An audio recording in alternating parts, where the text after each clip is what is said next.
श्री सच्चिदानंद सद्गुरु साईनाथ महाराज की जय। आरती साई बाबा सौख्यदाता जीवा, चरण रजतरी द्यावा दासा विसावा, भक्ता विसावा। आरती साई बाबा स्वस्वरूपी आहे जंग, मुमुक्ष जनादारी निज डोळा श्रीरंग, डोळा श्रीरंग। आरती साई बाबा जय मनी जैसा भाव, दया तैसा अनुभव। गाविसी दया घना ऐसी तुझी ही माव, तुझी ही माव। आरती साई बाबा तुमचे नाव ध्याता, हरे संस्कृती व्यथा।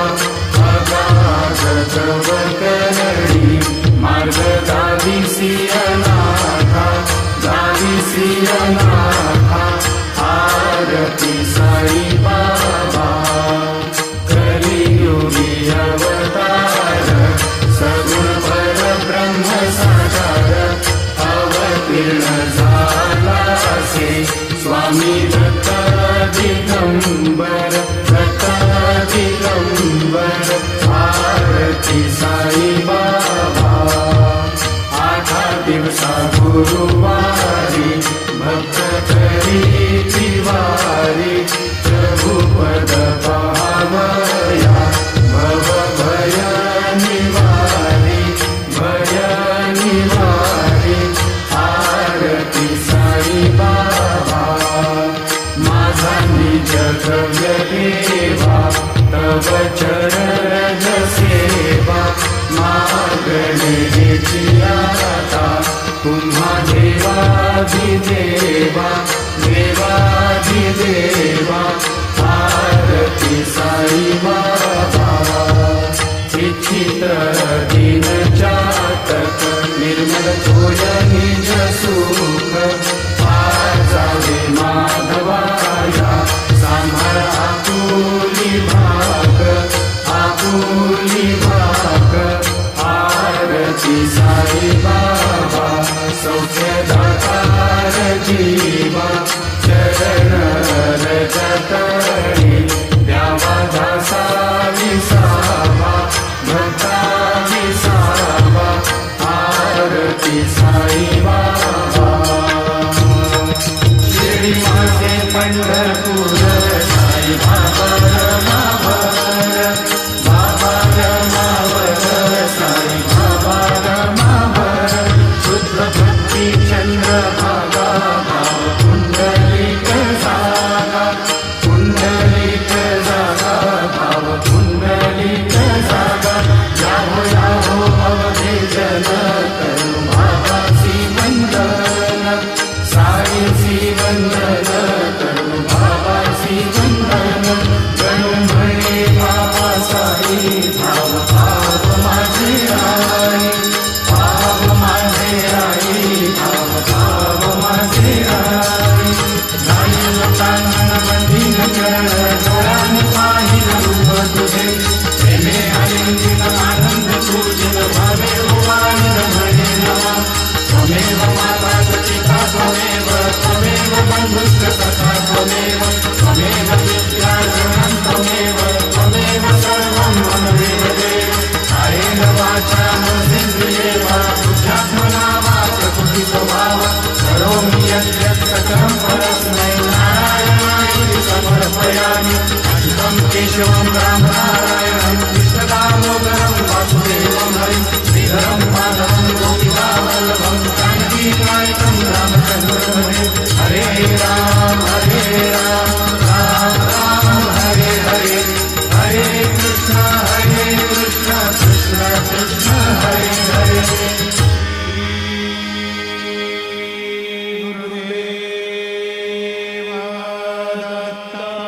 अनंता तुला ते कसे रे स्तवावे, अनंता तुला ते कसे रे नमावे, अनंता मुखांचा शिवे शेष गाथा, नमस्कार साष्टांग श्री साईनाथा, स्मरावे मनी पदानी भावे, पुरावे तरी भक्तीसाठी स्वभावे, करावे जगाकारुणी मायकाता, नमस्कार साष्टांग श्री साईनाथा, वसे जो सदा जावया संत लीला, तिचे अन्य लोकावरी जो जनाला, परी अंतरी ज्ञान कैवल्य दाता, नमस्कार साष्टांग श्री साईनाथा, बराला धरा जन्म हा मानवाचा, नरासाधका साधकी भूत साचा, धरू साई प्रेमा गळाया अहंता, नमस्कार साष्टांग श्री साईनाथा, धरावे करी सान अल्पज्ञ बाला, करावे अमाधन्य चुंबो निघाला, मुखी भाल प्रेमे राजास आता, नमस्कार साष्टांग श्री साईनाथा, सुराधिक ज्यांच्या पदावंदिताती, शुभाधिक ज्यांचे समानत्व देती, प्रयागादि तीर्थे पदी नम्र होता, नमस्कार साष्टांग श्री साईनाथा, तुझा ज्या पदा पाहता गोपबाली, सदा रंगली चित स्वरूपी निराली, करी रास क्रीडा सवे कृष्णनाथा, नमस्कार साष्टांग श्री साईनाथा, तुला मागतो मागणे एक जावे, करा जोडितो दीन अत्यंत भावे, भवी मोहनी राज हातारी आता, नमस्कार साष्टांग श्री साईनाथा, ऐसा येई साई दिगंबरा, अक्षय रूप अवतारा, सर्व हि व्यापक तू, श्रुतिसारा अनुसया त्रिकुमारा, बाबा येई काशी स्नान जप प्रतिदिवशी, कोल्हापूर भिक्षेसी निर्मल नदी तुंगा, जलकाशी निद्रा माहुर देशी, ऐसा येई झोळी लोंबत से वाम करी, त्रिशूल डमरुधारी, भक्ता वरद सदा सुखकारी, देशील मुक्तिचारी, ऐसा येई पायी पादुका जपमाला, प्रमंडलो मृगशाला, धारण करशी नागजटा, मुकुट शोभतो माता, ऐसा येई तत्पर तुझाया से जाणी, अक्षय त्यांचे सजनी, लक्ष्मी वास करी, दिनरजनी रक्षिसी संकट वारुणी, ऐसा येई या परिधान तुझे गुरुराया, दृष्ट करी नयनाया, पूर्णानंद सुखे ही गाया, लाभिसी हरि गुण गाया, ऐसा येई साई दिगंबरा, अक्षय रूप अवतारा, सर्व हि व्यापक तू, श्रुतिसारा अनुसया त्रिकुमारा, बाबा येई सदा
कल्पवृक्षादिकं साधयन्तं नमामीश्वरं सद्गुरुं साईनाथं सदा कल्पवृक्षस्य तस्यादिमूले भवद्भावबुद्ध्या सफल्यादिसेवां नृणां दुर्मतां मुक्तिमुक्तिप्रदं तं नमामीश्वरं सद्गुरुं साईनाथम् अनेकाश्रुतातर्क्यलीलाविलासे समाविष्टुतेषानभास्वप्रभावम् अहं भावहीनं प्रसन्नात्मभावं नमामीश्वरं सद्गुरुं साईनाथं सदां विश्रमाणाममेवाभिरामं सदा सज्जनैः संस्तुतं सन्नमद्भिः जनामोददं भक्तभद्रप्रदं तं नमामीश्वरं सद्गुरुं साईनाथम् अजन्माद्यमेकं परब्रह्म साक्षात् स्वयं सम्भवं राममेवावतीर्णं भवद्दर्शनात् सम्पुनीतः प्रभोऽहं नमामीश्वरं सद्गुरुं साईनाथम् साईश कृपानिधे किल नृणां सर्वार्थसिद्धिप्रदं युष्मत्पादरजप्रभावमतुलं भ्रातापि वक्ता क्षमः सद्भक्त्या शरणं कृताञ्जलिपुट सम्प्रापितोऽस्मि प्रभो श्रीमत्साई परेशपादकमला नान्यशरण्यं मम साईरूपधर राघवोत्तमं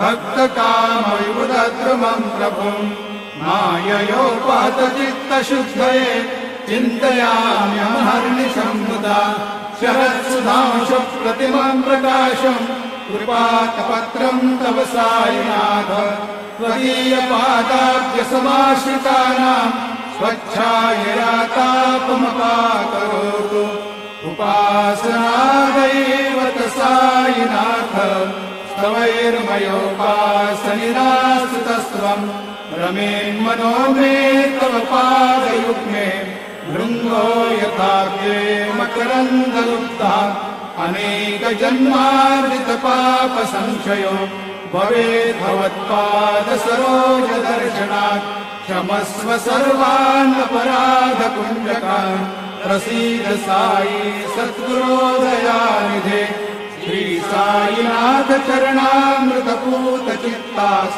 तत्पादसेवनरता सततं च भक्त्या संसारजन्यदुरितौ धर्मनिरतास्ते कैवल्यधाम परमं समवाप्नुवन्ति स्तोत्रमेतत्पठे भक्त्या यो नरस्तन्मना सदा सद्गुरो साईनाथस्य कृपापात्रं भवेद्ध्रुवम् रुसो मम प्रियाम्बिका मजपरी पिताहि रुसो मम प्रियाङ्गना प्रियसुतात्मजाहि रुसो भगिनी बन्धुहि श्वशुरसासुबायि रुसो न दत्तगुरु साई मा मजपरी रुसो न सुनबाई त्या मजन भ्रातृजाया पुसो न प्रिय सोयरे प्रिय सगे न ज्ञाति पुसो सुरधना सखा स्वजनना प्रबन्धु पुसो परी न गुरु साई मा मजपरी रुसो न अबला मुले तरुण वृद्धहीना पुसो न गुरुधा कुटे मजन थोरसाने पुसो न चबले मुरे सुजन साधुहीना पुसो परी न गुरु साई मा मजपरी गदी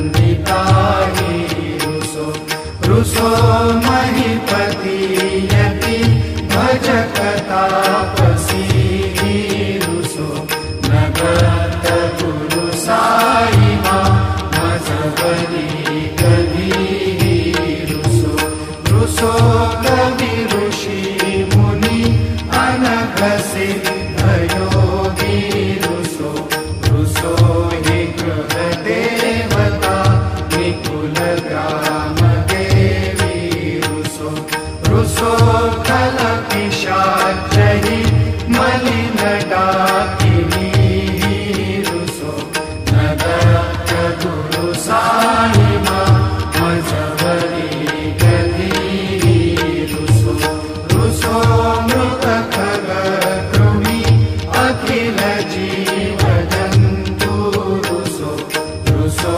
विकप प्रस्तरा अचल आपघाती रुसो रुसो खपवनाग्निवार अवनि पंचतत्वे रुसो नगत गुरु साई मा मजबरी गधी रुसो रुसो विमल किन्नरा अमल यक्षिणी रुसो रुसो शशि खगादिनी गगनितारकारी रुसो रुसो अमर राजहि अदय धर्मराजा रुसो नगत गुरु साई मा मजबरी गधी रुसो रुसो मन सरस्वती चपल चित्त देहि रुसो रुसो वपुदिशाखिला कठिन काल तोहि रुसो रुसो सकल विश्व हि मयि तु ब्रह्म गोलम रुसो नगत गुरु साई मा मजबरी गधी रुसो विमूढ मणुनि हसो मजन मत्सराहि रसो पदाभिरुचि उल्लसो जनन कर्दनीलाभसो प्रदुर्ग धृतिचा घसो अशिव भाव मागे खसो प्रपंची मन हे रुसो दृढ विरक्तीची खसो गुणाची हि गुणा नसो न च स्पृहा कशाची असो सदैव हृदयी वसो मनसि ध्यानि साई वसो पदी प्रणय रसो निखिल दृश्यभादिसो नगत गुरु साई मा उपरि याचनेना रुसो हरि ओम यज्ञेन यज्ञमयजन्त देवास्तानि धर्माणि प्रथमान्यासन्नम् ते अनाकं महिमानः सजन्त यत्र पूर्वे साध्या सन्ति देवाः ॐ राजाधिराजाय प्रसय्यसाहिने नमो वयं वै श्रवणाय कुर्महे समे कामान् कामकामाय मह्यं कामेश्वरो वै श्रवणो दधातु कुबेराय वै श्रवणाय महाराजाय नमः ॐ स्वस्ति साम्राज्यं भोज्यं स्वराज्यं वैराज्यं पारमेष्ठ्यं राज्यं महाराज्यमाधिपत्यमयं समन्तपर्याम् ईस्यात् सार्वभौमः सार्वायुषान्तादात् परार्धात् पृथिव्यै समुद्रपर्यन्तायात् एकरार्जितदप्येष श्लोको विगीतो मरुतः पर्वेष्टारो मरुतस्यापसङ्ग्रहे आवीक्षितस्य कामप्रियैर्विश्वे देवाः सभासदैति श्रीनारायण वासुदेवाय सच्चिदानंद सद्गुरु साईनाथ महाराज की जय। करचरण कृतं वा कायजं कर्मजं वा श्रवणनयनजं वा मानसं वा अपराधं विहितमविहितं वा सर्वमेतत्क्षमस्व। जय जय करुणाब्धे श्री प्रभो साईनाथ श्री सच्चिदानंद सद्गुरु साईनाथ महाराज की जय।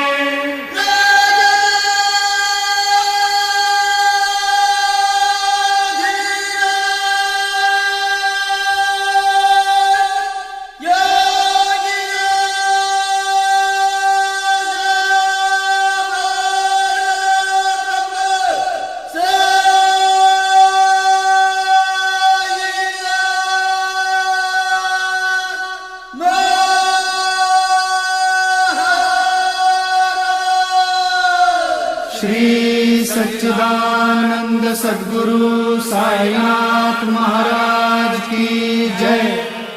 यं ब्रह्मा वरुणेन्द्र रुद्र मरुता स्तुन्वन्ति दिव्यैस्तवैः वेदैः साङ्गपदक्रमोपनिषदैः गायन्ति यं सामगाः।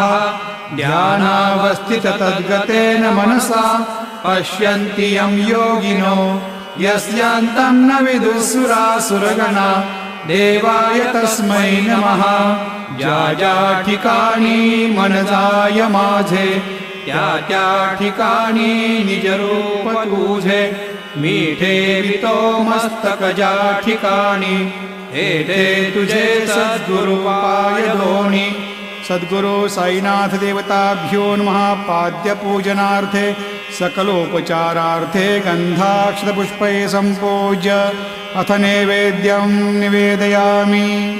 ॐ प्राणाय स्वाहा ॐ अपानाय स्वाहा ॐ व्यानाय स्वाहा ॐ उदानाय स्वाहा ॐ समानाय स्वाहा ॐ ब्रह्मणे नमः।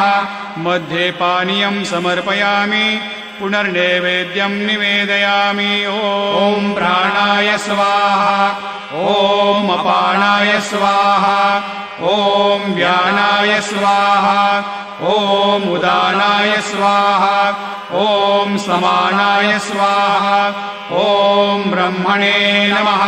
सद्गुरु साईनाथ देवताभ्यो नमः। नैवेद्यं समर्पयामि। हस्तप्रक्षालनं समर्पयामि मुखप्रक्षालनं समर्पयामि करोद्वर्तनार्थे चन्दनं समर्पयामि। सद्गुरु साईनाथ देवताभ्यो नमः। प्रार्थनापूर्वक नमस्कारं करोमि।